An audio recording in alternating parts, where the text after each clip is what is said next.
If the first thing you do every morning is surrender your attention, do not be surprised when the rest of the day no longer feels like yours. Before the messages, headlines, deadlines, and opinions arrive, there is a brief moment when your mind still belongs entirely to you. Most people waste it without noticing.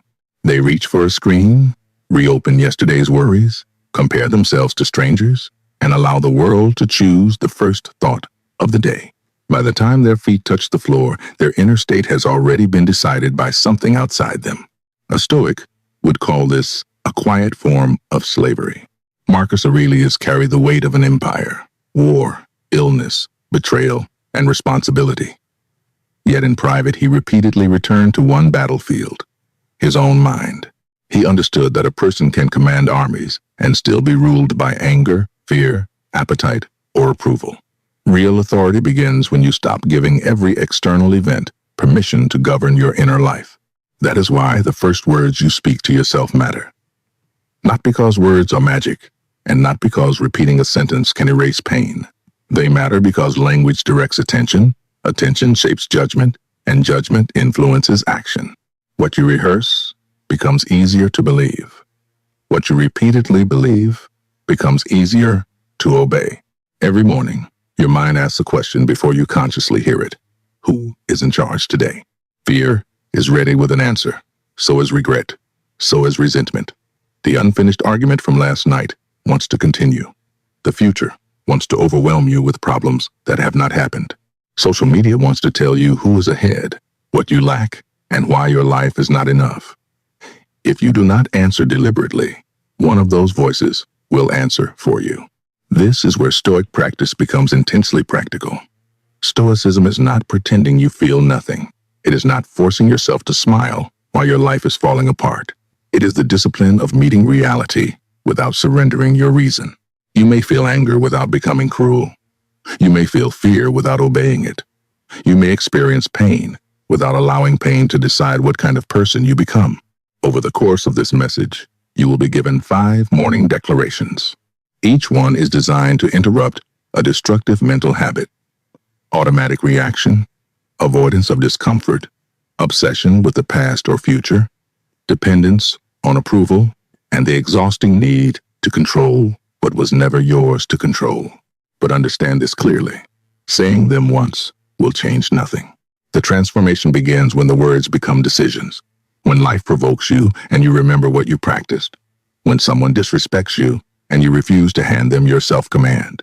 When a plan collapses and you choose clarity instead of panic. When loneliness, failure, or uncertainty appears and you meet it as a student of life rather than a victim of circumstance. The morning is not sacred because it is peaceful. It is sacred because it is a point of direction. A ship can travel hundreds of miles off course because of one small error at the beginning. The mind works the same way. One unconscious thought can become an hour of anxiety. One deliberate thought can become an act of courage. Tomorrow morning, before the world tells you what deserves your attention, pause, breathe. Remember that your character is still yours to shape.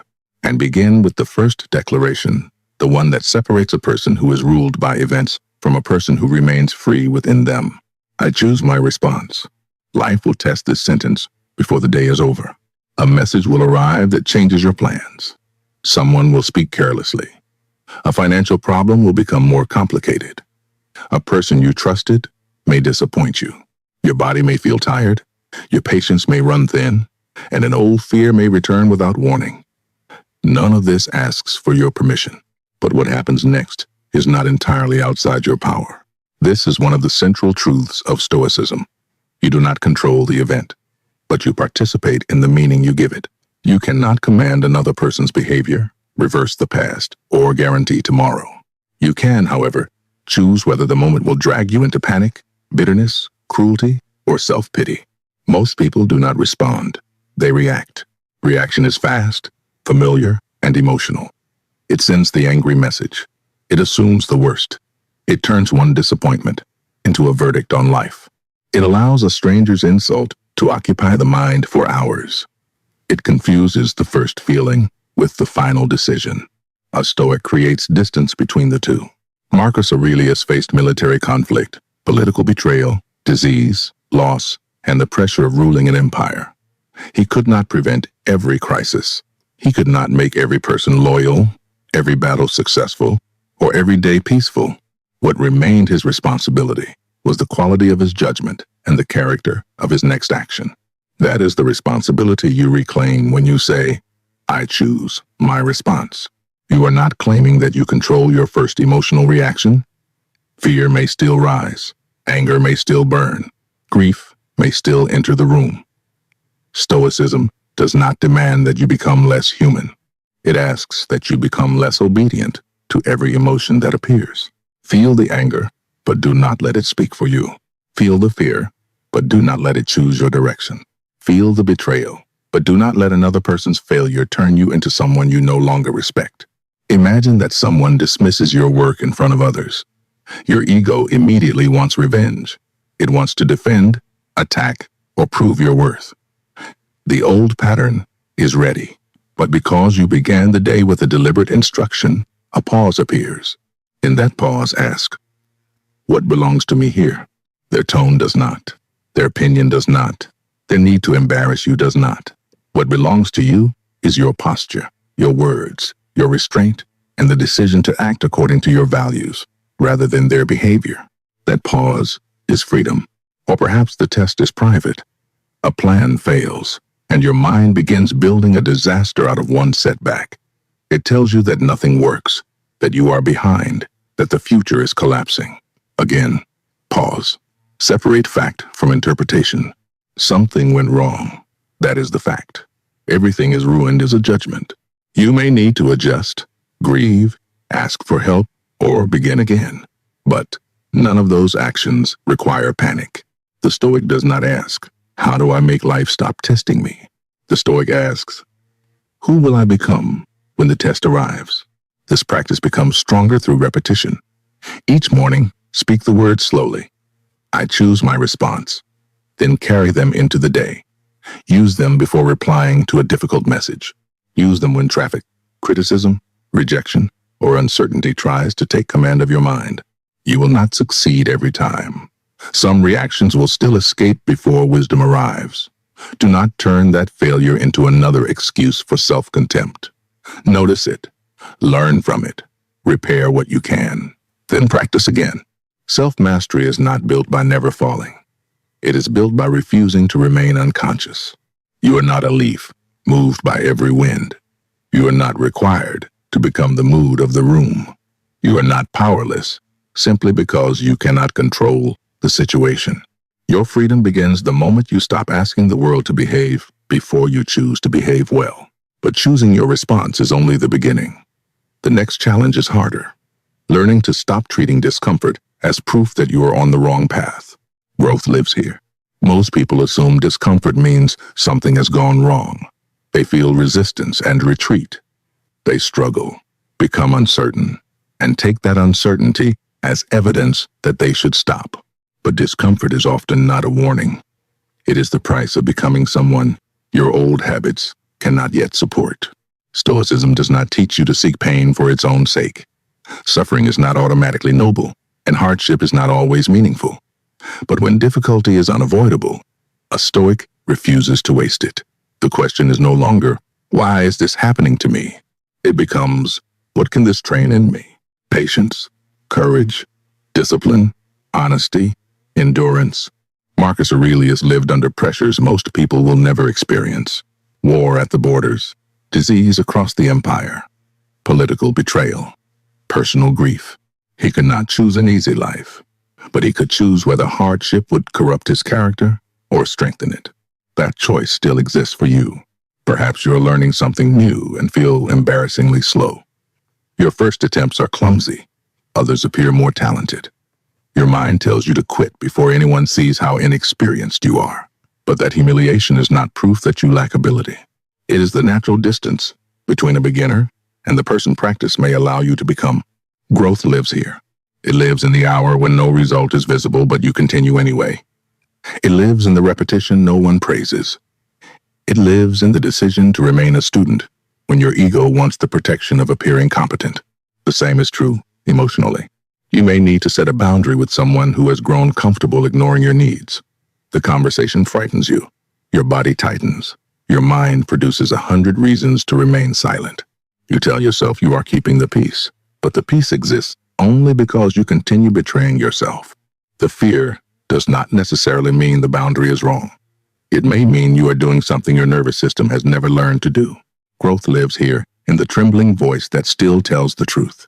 It may also live in walking away from a relationship you have outgrown, accepting responsibility for a mistake, beginning again after failure, or staying disciplined when motivation disappears. None of these moments feel glorious while they are happening. Real growth rarely announces itself. It often feels like confusion, frustration, repetition, and doubt. This is where most people turn back. They want the confidence before taking action, but confidence is usually built afterward. They want certainty before committing, but certainty often comes only after they have endured uncertainty long enough to discover what they are capable of. A Stoic does not wait to feel fearless. A Stoic acts according to reason, while fear is still present. Epictetus understood that external conditions could restrict the body without owning the mind. Born into slavery, he learned that dignity does not depend entirely on circumstance. His hardships were not good simply because they happened, but he refused to let them have the final authority over the person he would become. That distinction matters. You do not need to call every wound a gift. Grief is grief. Injustice remains injustice. Betrayal should not be romanticized. Stoicism does not ask you to deny reality with forced optimism. It asks you not to surrender the future of your character to what wounded you. You can be hurt without becoming cruel. You can lose without becoming hopeless. You can face unfairness without allowing bitterness to become your identity. The pain may not have been your choice, but what you repeatedly build around it eventually becomes your responsibility. Each morning say, growth lives here. Say it before the difficult work. Say it before the honest conversation. Say it when progress feels invisible and when an old pattern begs you to return to what is familiar. Then ask yourself, what quality is this moment giving me the opportunity to practice? Do not demand that discomfort disappear before you move. Let it walk beside you without choosing your direction, because the obstacle is not always blocking your path. Sometimes it is revealing the part of you that must become stronger before you can continue.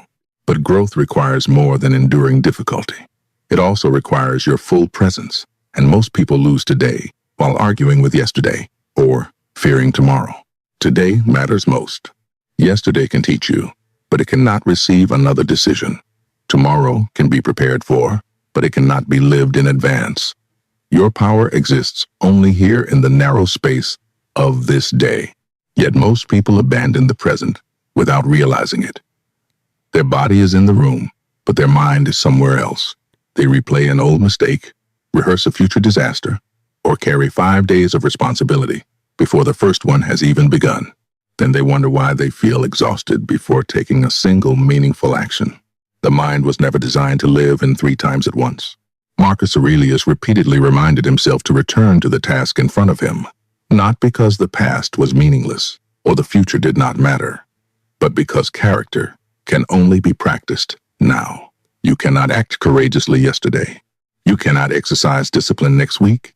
You cannot repair a relationship, complete your work, or speak honestly in a moment that has not arrived. You have only this one. That truth may sound simple, but living it requires discipline. Regret can feel productive because it keeps the past active. Worry can feel responsible because it keeps the future under constant surveillance, but neither guarantees wisdom. Often, they only consume the strength you need for the present. Suppose you wake up thinking about everything that must happen this week. Deadlines, bills, obligations, conversations, uncertainty.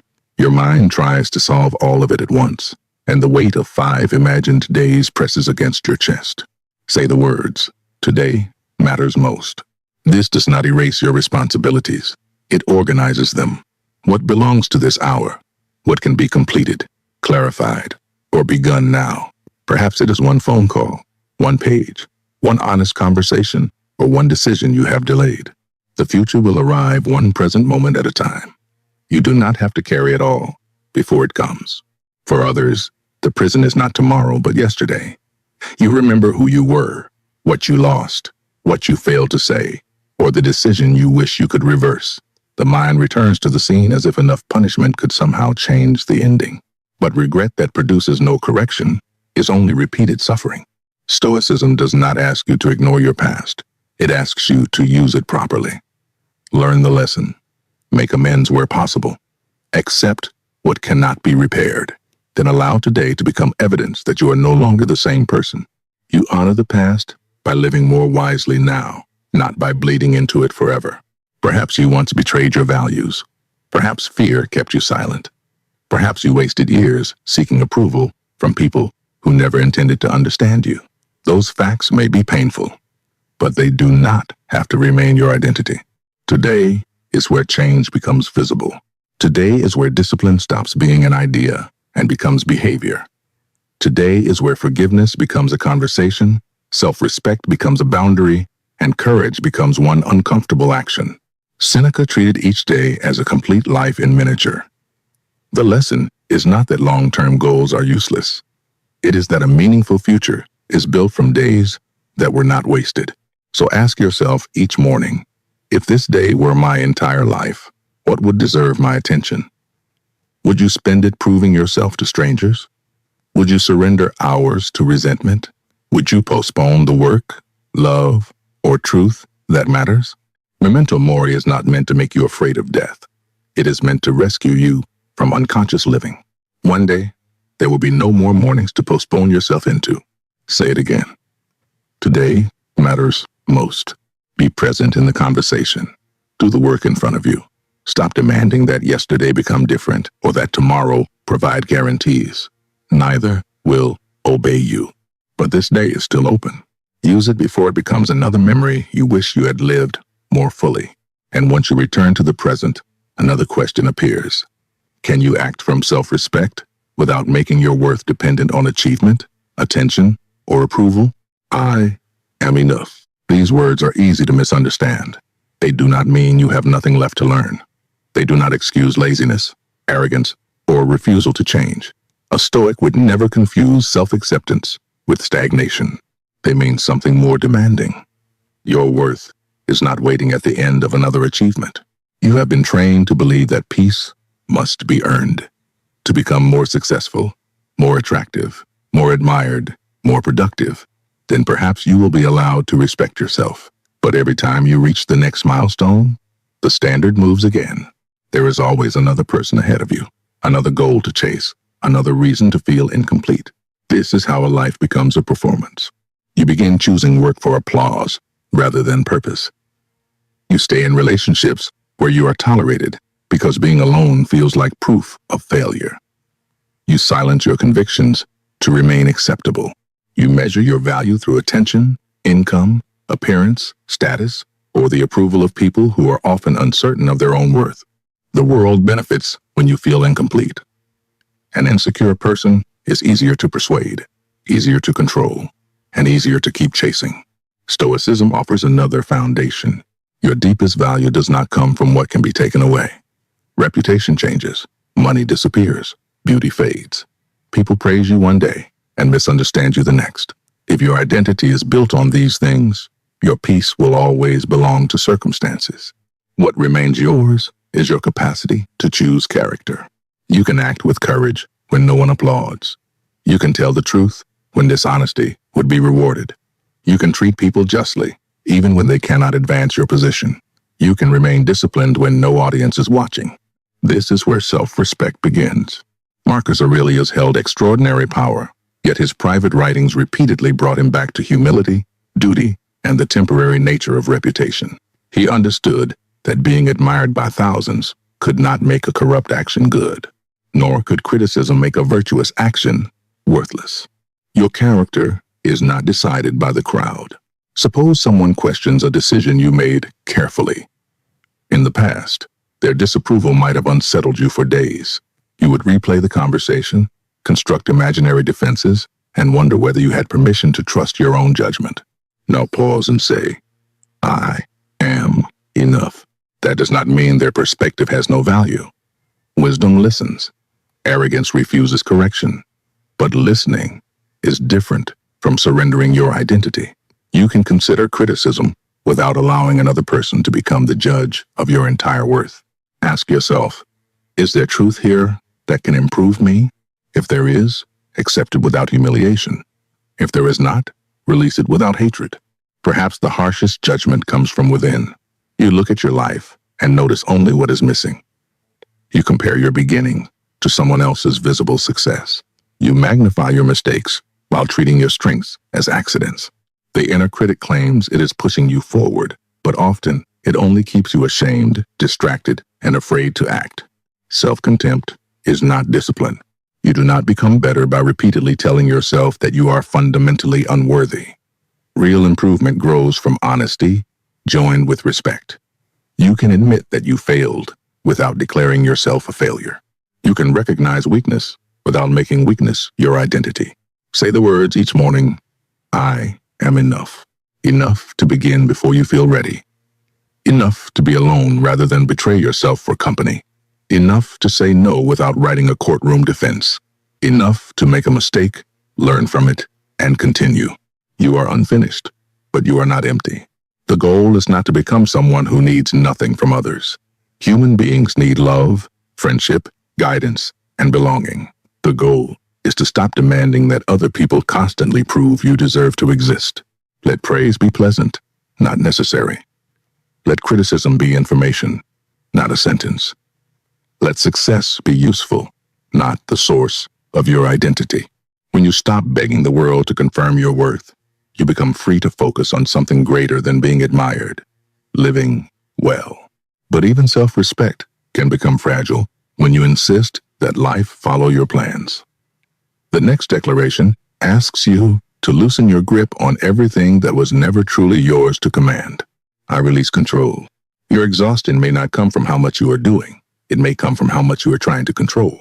You try to manage how others see you when opportunities arrive, whether someone changes, how quickly you heal, and whether every plan unfolds exactly as expected. Your mind remains on duty even when your body is resting, constantly rehearsing possibilities and preparing for outcomes it cannot command. This is not responsibility. It is fear, disguised as control. Stoicism begins by drawing a clear boundary between what belongs to you and what does not. Your choices, judgments, effort, and conduct belong to you. Other people's decisions, the past, chance, timing, illness, loss, and final outcomes do not. Confusing these two categories creates unnecessary suffering. Releasing control does not mean becoming passive. It does not mean abandoning standards, refusing to plan, or pretending that outcomes do not matter. It means doing everything reason and duty require, then refusing to destroy yourself over what happens beyond the reach of your will. You prepare carefully, but you cannot command success. You speak honestly, but you cannot force understanding. You love deeply, but you cannot make another person choose wisely. You work patiently toward healing, but you cannot order the body or mind to recover according to your preferred schedule. Your responsibility is the effort. Reality keeps authority over the result. Imagine someone you love is making choices that are slowly damaging their life. You have listened, advised, warned, and offered support. Yet they continue in the same direction. Your instinct is to rescue them, to argue more forcefully, or to carry their consequences in your own mind. But love does not grant ownership over another person's will. Say the words, I release control. You can remain compassionate without becoming responsible for every decision they make. You can keep the door open without allowing their chaos to enter every room of your life. You can offer truth, but you cannot force another person to accept it. Sometimes the most painful form of wisdom is allowing people to meet the consequences of choices you cannot make for them. Perhaps your struggle is not another person but your own timeline.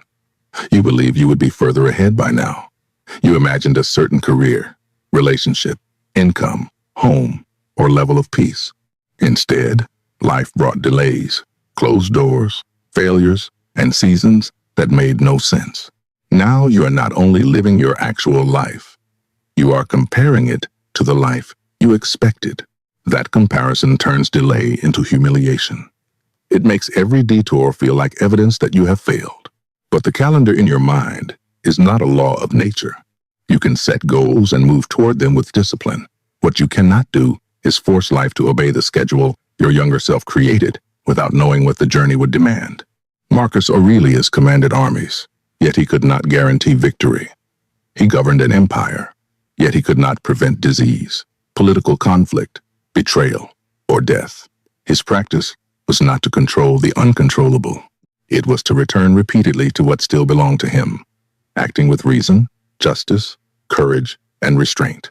That is where your power remains. When a plan collapses, ask, what is still mine to do? Perhaps you need to adapt. Perhaps you need to wait, ask for help, gather more information, or admit that the path has ended. None of these choices require you to pretend that disappointment does not hurt. Acceptance is not approval. You can dislike what happened and still stop arguing with the fact that it happened. You can grieve an outcome without allowing resistance to turn one loss into years of suffering. The event may be painful. Your refusal to accept reality adds a second wound. Each morning say, I release control. Then examine what you have been gripping too tightly. Is it someone's opinion, a deadline you cannot guarantee, a conversation you keep replaying, a future you believe must happen in only one acceptable way? Do what is yours with full commitment. Make the call, complete the work, tell the truth, set the boundary, prepare with care. Then release the demand that reality reward you exactly as you imagined. Peace does not come from knowing that everything will go according to plan. It comes from knowing that even when it does not, you can still choose your character. You do not need control over the entire road. You need command of the next step. And once these 5 declarations are understood, the final challenge begins, turning them from inspiring words into a discipline that remains with you when life becomes difficult. Words do not change your life merely because they sound powerful. They change your life when they become instructions you are willing to follow. This is where most people fail. They listen to something meaningful, feel inspired for a few minutes, and mistake emotion for transformation. They repeat an affirmation once, save a quote, promise themselves that tomorrow will be different, and then return to the same patterns the moment discomfort appears. Stoicism demands more than agreement. It demands practice. You may say, I choose my response, but the real test comes when someone provokes you. You may say, growth lives here, but the words matter only when the work becomes frustrating. Today matters most. Must survive the temptation to lose another day in regret or worry. I am enough must remain when approval disappears. I release control must still guide you when reality refuses to follow your plan. The morning declaration is preparation. The day is the examination. Marcus Aurelius did not write private reminders because he had mastered every principle once and for all. He returned to them because the mind forgets. Anger returns. Ego returns. Laziness returns. Fear returns. Wisdom must be renewed because human weakness does not retire after one lesson. That is why repetition matters. Not empty repetition, not words spoken while your attention is somewhere else. Deliberate repetition, the kind that brings the mind back under conscious direction. Each morning, choose one declaration and connect it to a likely challenge. If you expect a difficult conversation, begin with, I choose my response. If you are entering unfamiliar work, say, growth lives here. If your mind is scattered across regrets and responsibilities, return to, today matters most. If you are seeking approval, remind yourself, I am enough. If you are obsessed with a result, breathe and say, I release control. Then decide what the sentence requires from you in action. Perhaps, I choose my response means waiting 10 minutes before sending a message. Perhaps, growth lives here means staying with the work for another focused hour. Today matters most may mean turning off your phone and completing one task that matters. I am enough may require saying no without apologizing for having a boundary. I release control may mean stopping the argument you keep having with reality inside your head. Without action, the words remain decoration. The mind is shaped by what it repeatedly does. Every time you interrupt an old reaction, you weaken its authority. Every time you choose a better response, you make that path easier to find again. Change rarely arrives as one dramatic victory. It is built through small moments in which you stop obeying the person you used to be. There will be days when you fail. You will react before you remember. You will avoid discomfort. You will waste time, seek approval, or grip an outcome until anxiety takes over. Do not use these moments as evidence that the practice is useless. Use them as evidence that the practice is necessary. A Stoic does not demand perfection from himself. He demands honesty. Review the moment without self-deception. What triggered you? What judgment did you make? What did you control? What did you surrender? What could you do differently next time? Then begin again. Self-mastery grows faster when failure becomes instruction instead of identity. At night, take a few quiet minutes and examine the day.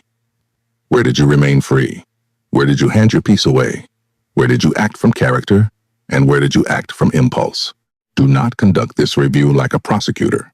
Conduct it like a disciplined teacher. Correct what needs correction. Acknowledge what improved. Prepare the mind for tomorrow. The goal is not to become emotionless. It is to become less easily governed by emotion.